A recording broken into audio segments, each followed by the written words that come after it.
Hello, this is Si Wing Yi from the Yi Real Estate Network. And welcome. And this topic today will be how to buy a rental property with your self-directed IRA with a non-recourse loan. So bear with me. Hopefully I can articulate and educate you properly and correctly in the most simplistic way. So I just want to create a disclaimer. I'm not a tax advisor. I'm not a financial advisor, and I'm not an attorney. So this presentation is for educational purposes only. So I highly encourage you, as a disclaimer, to consult with your own financial advisors to determine whether this type of investment strategies will make sense to you, given your unique financial goals and objectives. Because in real estate investing, just like any other type of investing, it has tax, legal, and financial consequences, which people need to be aware of. All right, so with that said, so again, I have several presentation decks to show to you, and I'll do my best to explain this to you. So we help real estate investors from out of state.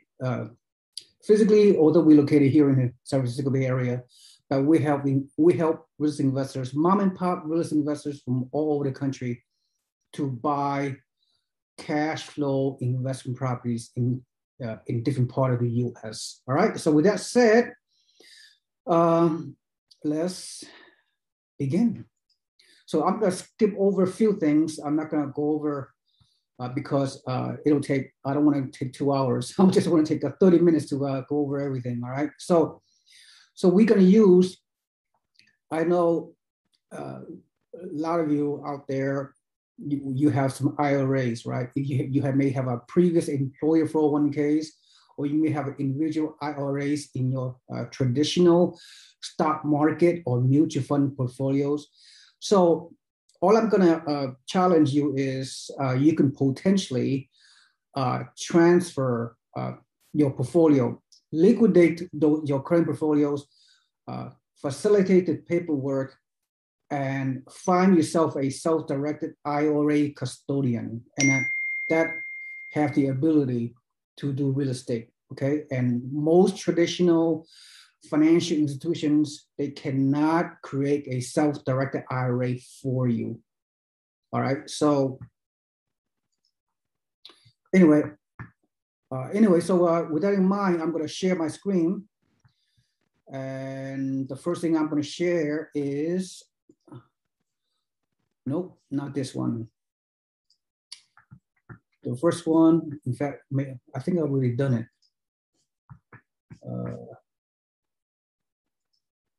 Hold on a second. Share screen. I'm going to,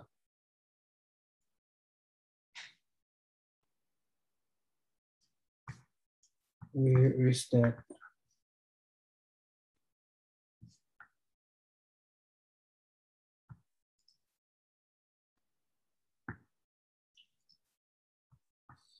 So sorry, I lost track of the,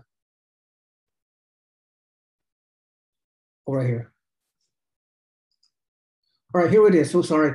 All right, so again, using your self-directed IRA, once you find your own self-directed IRA custodian, and there are quite a few of them throughout the country. I mean, I use Entrust, and you can use whoever you want. So all you have to do is just find yourself a custodian, and if you decide to use your IRA's individual retirement account to buy investment real estate, this is the process, right? So once you transfer your money over from the traditional brokerage account with whoever the previous custodian is, Charles Schwab, Fidelity, Dreyfus, whatever those traditional stock market mutual funds.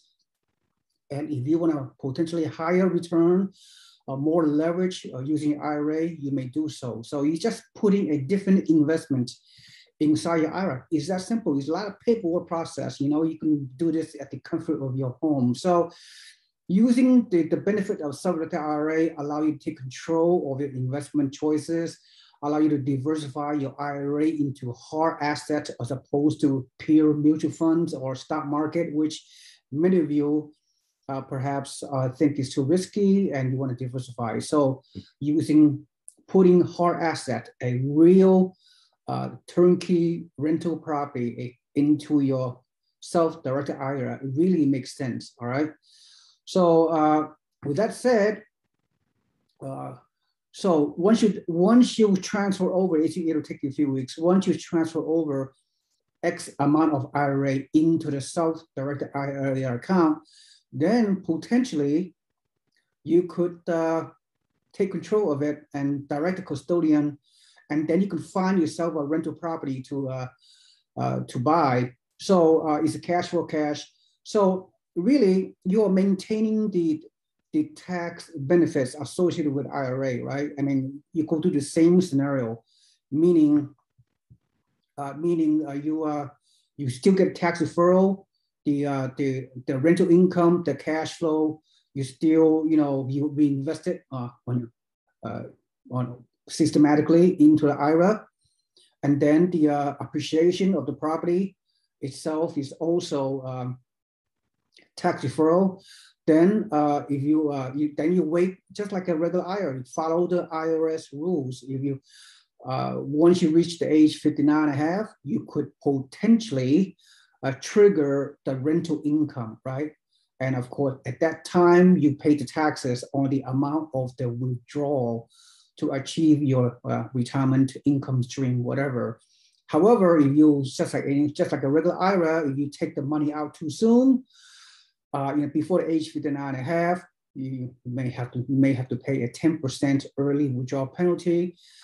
Or if you liquidate the property before the age 59 and a half, now that is a real serious consequences, because if you liquidate, if you sell your IRA, if you sell your investment property before the age 59 and a half, you not only have to pay a 10% early withdrawal penalty, you have to pay the ordinary taxation of the amount of the liquidation, which is quite hectic, right? If you're in a federal tax bracket of 20 to 25%, you have to pay the ordinary taxation based on your marginal tax bracket, in addition to the 10% early withdrawal.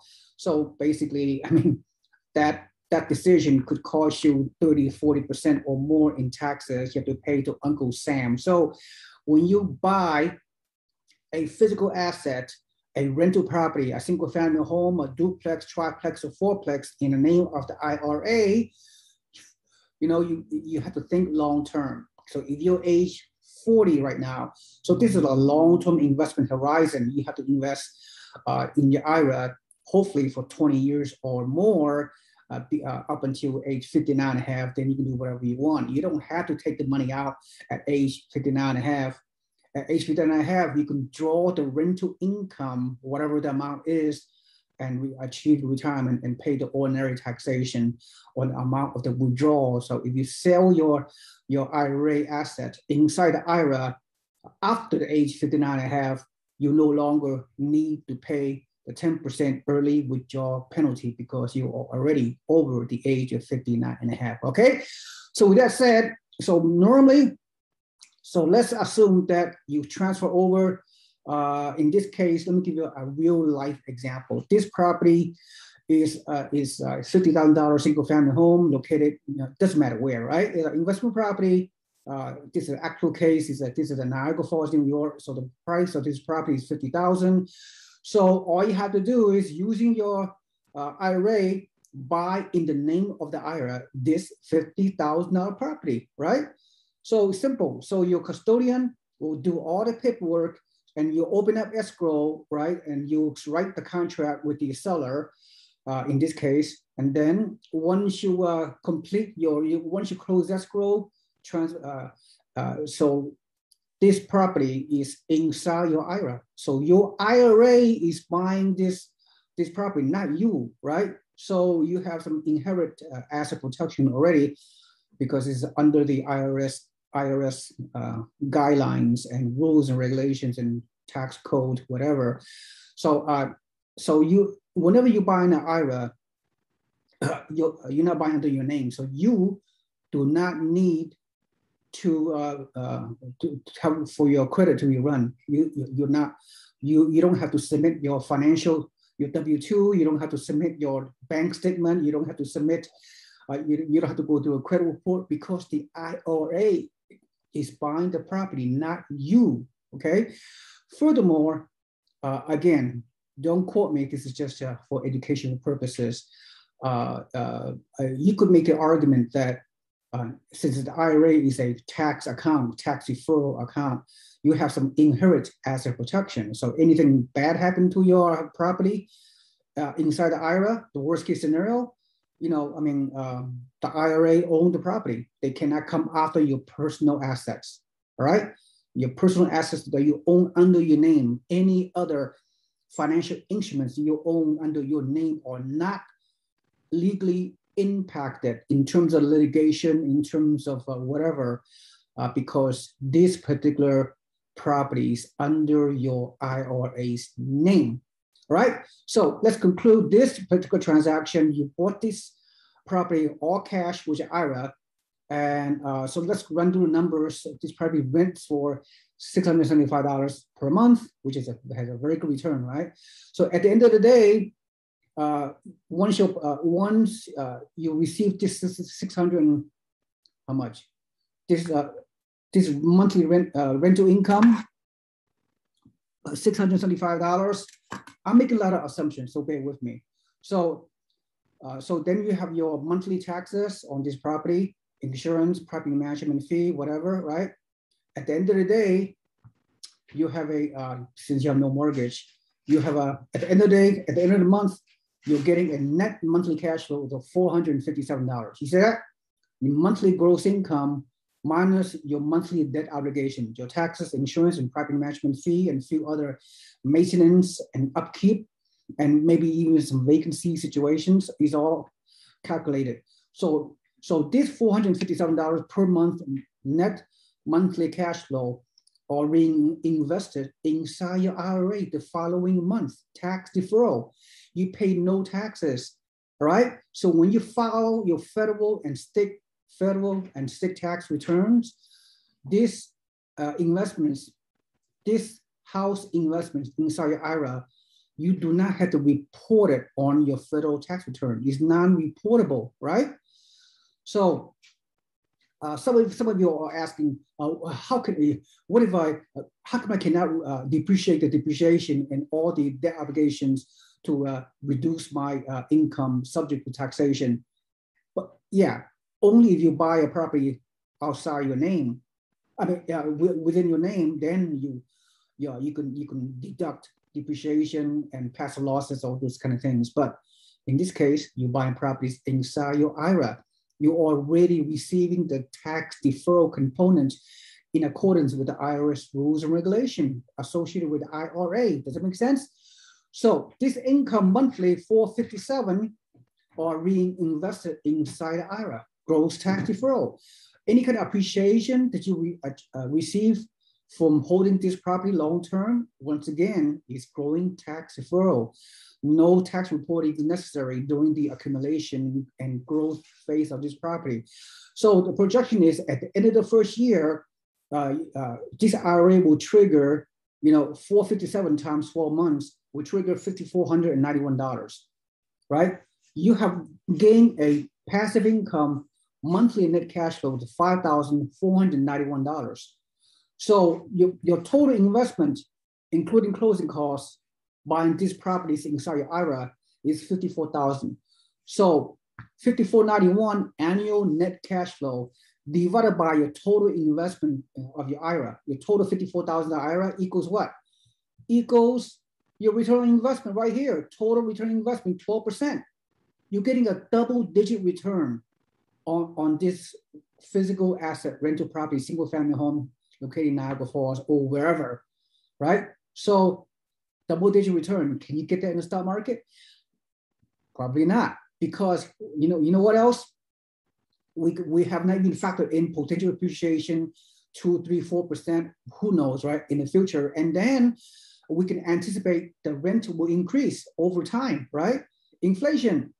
As a result of inflation, your rent should increase incrementally over time. So in the future, you could receive higher cash flow, higher rents, and systematic appreciation. If you hold a long-term 10, 20, 30 years, which you should, this investment of $54,000 inside your IRA should achieve very good amount of return. Now, so far we just cover using your full IRA to buy each rental property. Now I'm going to show you another situation where you could, now this is a little bit more complicated, right? Hold on, I'm going to show you another PowerPoint presentation. So just bear with me. It's not that easy to explain these kind of things, but nevertheless, I'm going to do my best.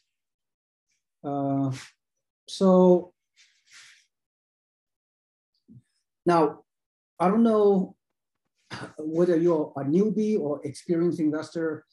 So this, again, this is just an educational component. Have you ever heard of a non-recourse lending? A non-recourse loan is a loan you could potentially obtain through your IRA, because you know why they call it non-recourse? Because non-recourse means if you default on this loan, the lender can only go after the IRA, your IRA, that are leveraged against this loan. You're getting this loan as part of the IRA investment. It's not under your name. So if you default on this IRA, or if you default on this loan, again, the lender can only come after the IRA. You, your individual name, your individual person are not impacted by this. Your other personal assets are not affected by any potential best case scenario, default, bankruptcy, whatever, right? Because you're buying everything inside the IRA, right? Does it make sense?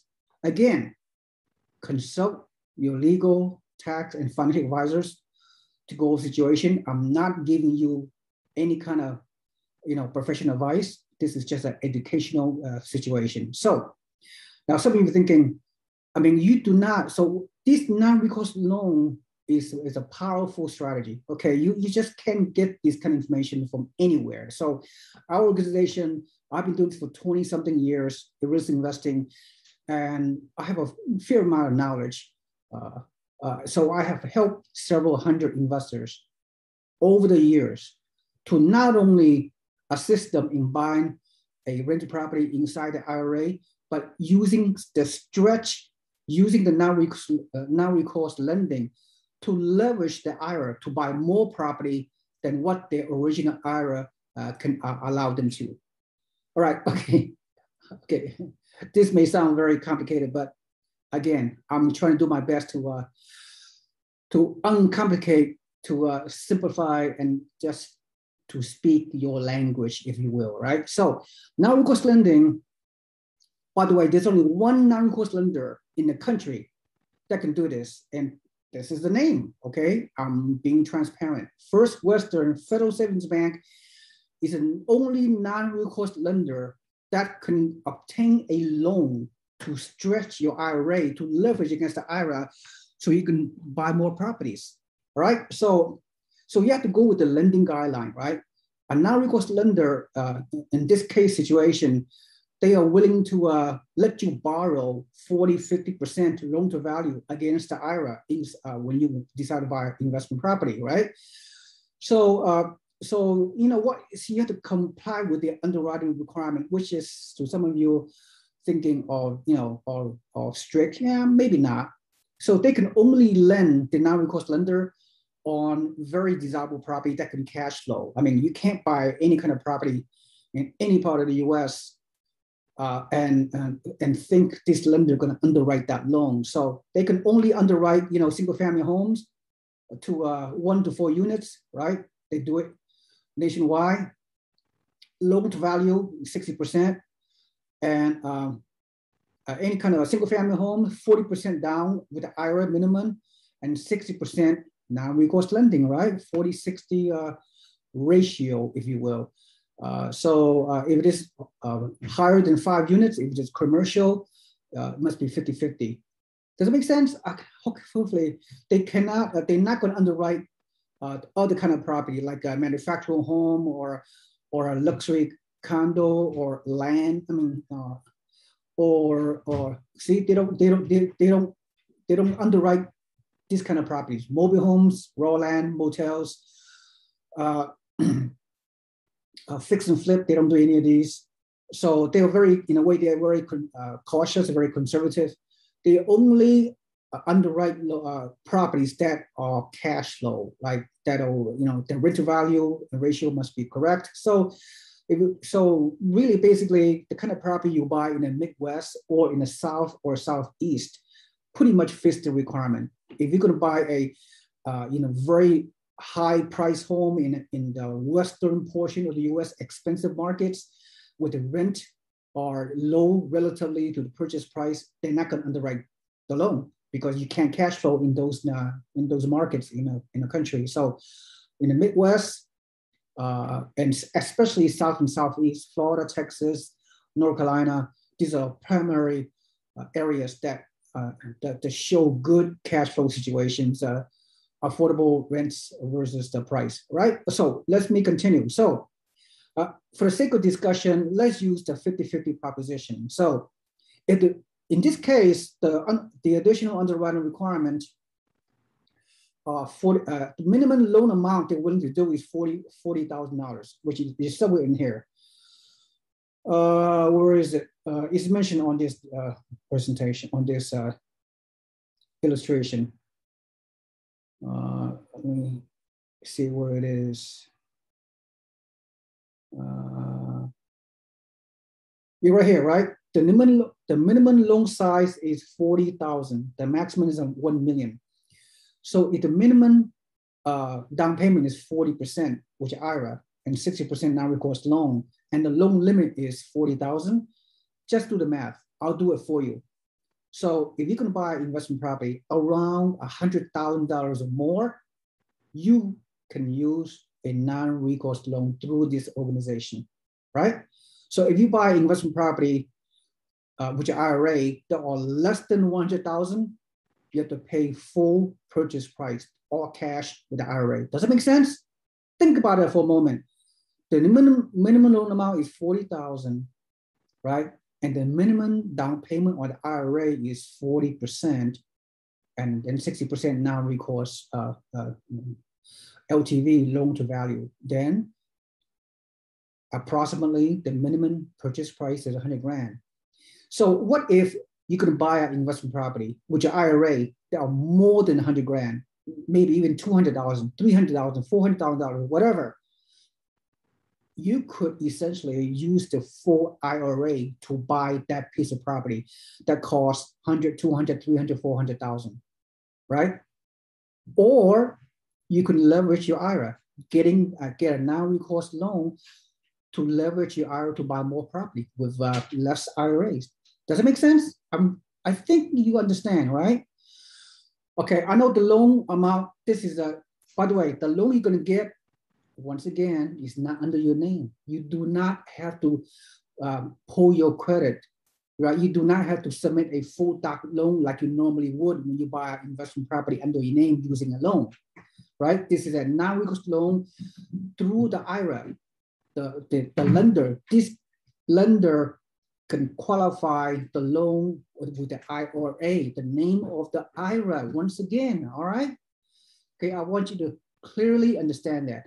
So this is a sort of not a Fannie Mae lending guideline, of course. This loan does not count against your minimum 10 loans requirement under the Fannie Mae lending guideline, right? The Fannie Mae lending guideline, 10 loan maximum per individual is only if you buy the property financing under your name. Okay, I'm trying to push this point. You're getting this non-recourse loan is a non-conventional, non-qualified loan. Is a secondary loan market, right? This non-recourse loan going through your IRA. Okay, how many times do I have to say this? So Therefore, the risk is higher. So as a result, the interest rate on the loan is not 30-year fixed rate mortgage. It's like they have several loan programs, right? 3-1 adjustable rate mortgage, 4.9% for the first 3 years, then adjust annually over 25-year term, then 5-1 ARM, 5.5%, whatever, right? I'm not gonna go over all the technicalities. The loan is a little bit more expensive, but if you buy an investment property in the right location and you put 40% down payment and 60% non-recourse loan, if you run the numbers, you still are going to cash flow, all right? All right, so I will prove that point to you.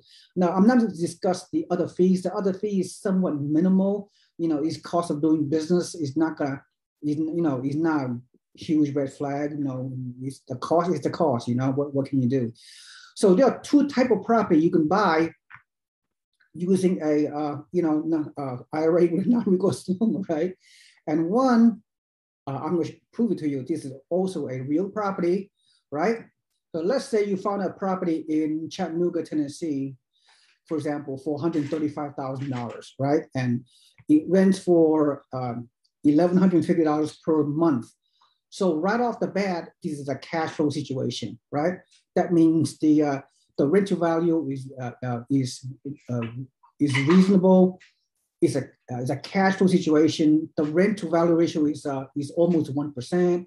The cap rate is almost 7%. So the underwriter, the non-recourse lender, will most likely going to underwrite this property, assuming this property is located in a neighborhood which has a good historical rental comps, right? Decent market, is a C+ or higher asset class neighborhood, decent quality of tenant on a historical basis within this neighborhood. So the non-recourse lender, they will do this kind of a due diligence in order to qualify this IRA to leverage on this loan. So this $135,000 property, yes. Could you pay full cash with the IRA? Of course you can. Full cash purchase, no big deal. Slam dunk, easy, right? You buy the name of the IRA.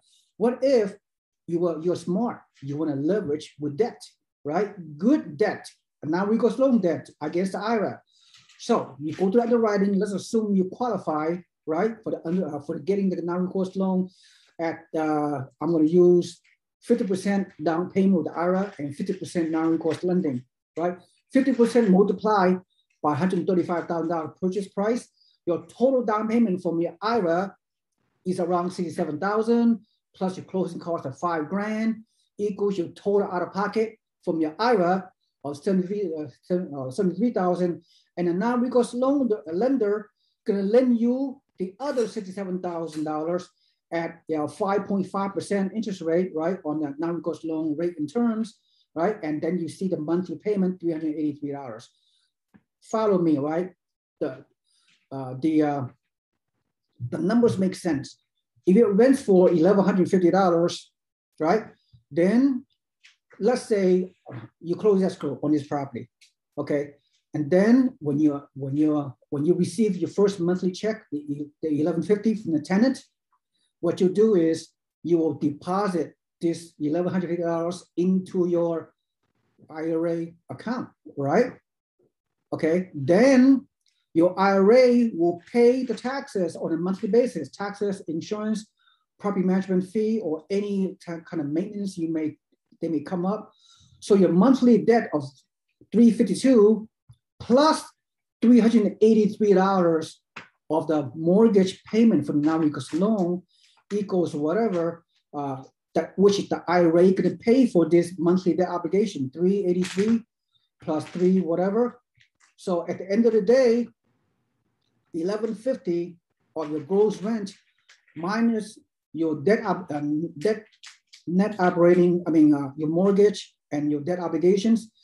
At the end of the month, you will still receive a monthly net cash flow of $379, tax deferral. These $379 monthly income will be reinvested inside the IRA. So I say it again, everything is done inside the IRA. You cannot commingle any outside money into this IRA, right? This is a strictly an investment property only. It's not an owner-occupied property. So you maintain the tax rate regulation like you normally would with any IRA. So all the income and expenses from this that are generated from owning this hard asset, this single family home, duplex, triplex, whatever, are put inside the IRA, right? Does that make sense? It's simple, right? They have to think of it that way. Yeah, I know it's a physical asset. You can touch it, feel it, everything else, but it's inside the IRA. So your appreciation of the property grows tax deferral, your rental income grows tax deferral. You don't have to report your this transaction on your federal tax return until retirement, right? As I mentioned. Whew. Anyway, so again, this is a long-term investment. If you buy in a good market, then of course you're gonna profit, right? It's a long-term investment, and so that's about it. Okay, so at the end of the day, you're getting double-digit return on your money because of your the rental value ratio. You know, you buy in good properties in good areas. So and then so that's what you can do, right? So this is one way to invest your money, right? Hopefully this helps.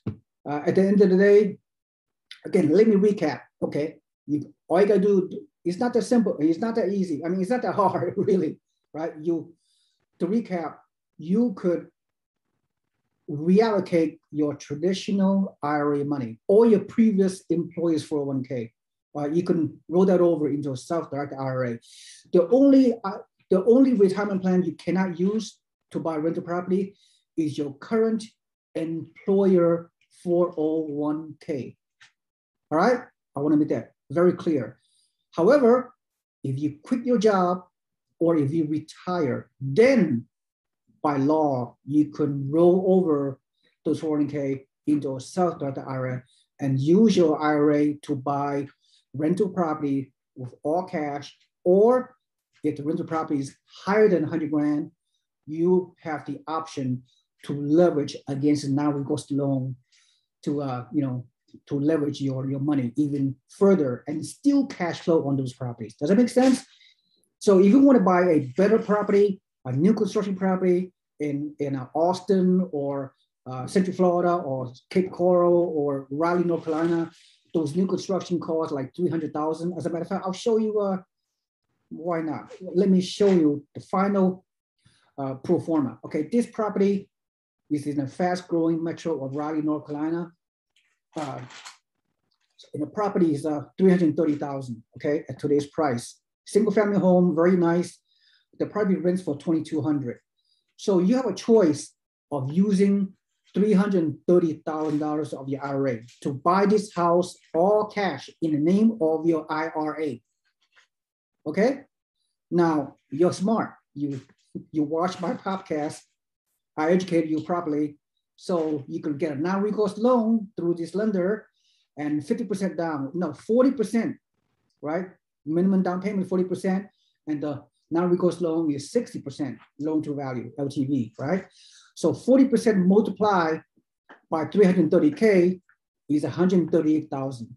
This 138,000 is your IRA total down payment, and a non-recourse lender is gonna lend you 198,000 loan, non-recourse loan at 5%, right? At the end of the day, the numbers work, right? So your monthly income, your monthly rent is $2,200 minus your monthly property taxes, insurance, property management fee, and few other maintenance accounts, total $661. And then your monthly non-recourse loan mortgage is $1,063. 1,063 plus 661, whatever the amount is, reduced by 2,200 monthly rent. So your monthly net cash flow is a little bit more than $400. This $400 is a rental income you reinvest back inside the IRA. Okay, so again, all the income and expenses are rolled into the IRA. Your IRA custodian or by law, or doing all the paperwork for you, right? I mean, that's what they do. You hire them to do the record keeping, right? So you just maintain the IRS rules and regulations. So that's how it goes, right? So you keep on, march on, buy for the long term. When you reach age 59 and a half, you may or may not want to trigger the rental income for your retirement. You may or may not want to sell your property during retirement for extra profits and whatever. So each person have different goals. All right, that's enough. I'm spending so much time on this. It's a powerful information. A lot of mainstream investors are not aware that you could even buy investment property inside the IRA, let alone using a non-recourse loan. So, so digest this information as much as you can. Listen to it more than one time. Hopefully, it'll, the light bulb comes up for you. All right. So hopefully, I didn't complicate things. So this is another way to achieve retirement that most people don't tell you about, right? So very specialized techniques, but by no means are foreign to people. Once you understand it, you can appreciate the value of using your IRA to buy investment properties. All right, thank you so much. This is Si-Wing Yee. Hope this presentation is helpful to you. And if you need some further information, of course, you can contact me directly. My information is at the bottom of this video. You can subscribe to my YouTube channel, or better yet, you could enter my website, the yeerealestateenetwork.com, and put down your email so you can receive free weekly email newsletter to learn more about real estate investing. Thank you so much. This is Si-Wing Yee. Have a nice day. Goodbye.